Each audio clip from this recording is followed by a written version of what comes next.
Jumat 19 November pukul 8 malam live di Kompas TV. Saya akan menelisiknya eksklusif.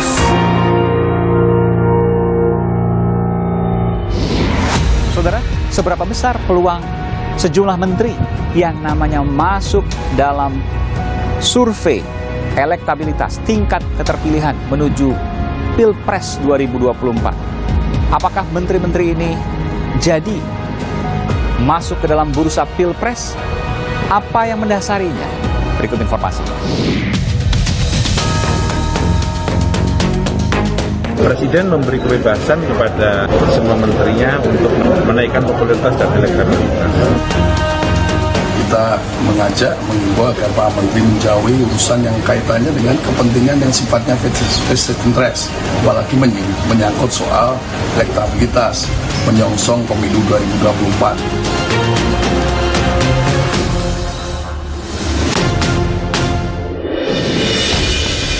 Menteri bergerak untuk menuju Pilpres 2024. Benarkah?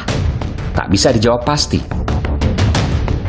Demikian pula dengan calon presiden yang diusung Partai Golkar, naik popularitas dan elektabilitasnya.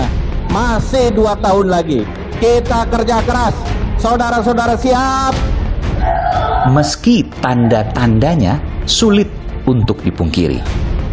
Ya sebenarnya dalam aturan undang-undang, peraturan KPU maupun dari presiden sendiri tidak ada larangan untuk para calon menteri melakukan sosialisasi pencapresan.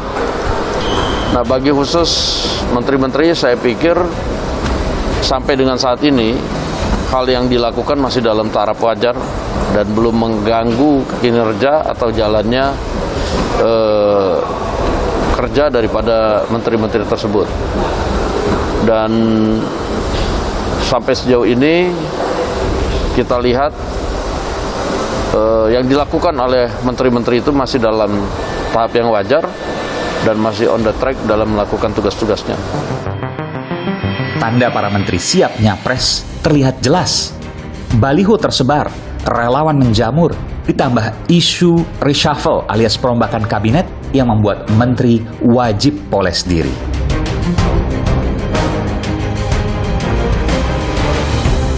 Dibuktikan pula dengan hasil beberapa survei baru-baru ini. Sejumlah menteri dikatakan layak masuk bursa Pilpres.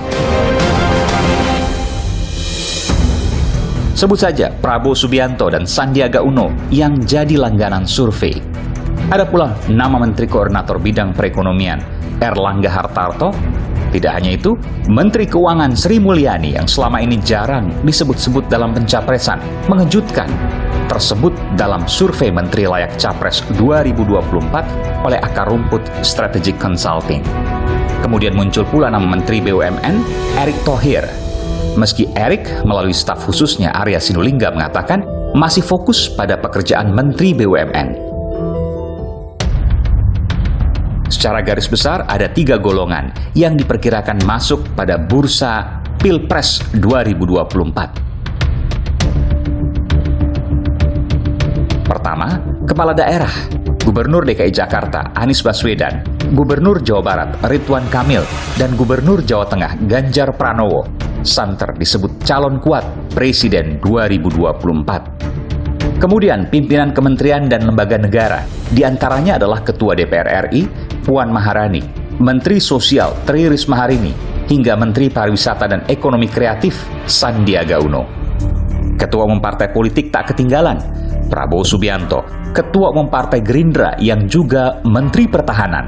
Namanya selalu teratas dalam survei Capres 2024. Selain itu ada pula Ketua Umum Partai Demokrat Agus Harimurti Yudhoyono hingga Ketua Umum Partai Golkar Erlangga Hartarto. Bahwa karakteristik pemilih kita itu lebih mementingkan kualitas personal capres dibanding keputusan partai. Split voting kira-kira begitu. Jadi pemilih itu lebih mengikuti apa yang menurut mereka karakteristik seorang capres dipenuhi. ketimbang capres itu diusung atau diputuskan oleh partai tersebut atau tidak. Ini sangat ini sangat wajar karena di Indonesia party identification di kita itu sangat rendah. Seperti misalnya kita bandingkan di Amerika Serikat, itu mayoritas pemilih atau warga itu punya kedekatan psikologis dengan partai politik yang sangat kuat. Bisa dipastikan dalam beberapa bulan ke depan, langkah politik akan semakin kelihatan. Jangan luput bagi kita untuk serius menilai kinerja dan keberpihakannya.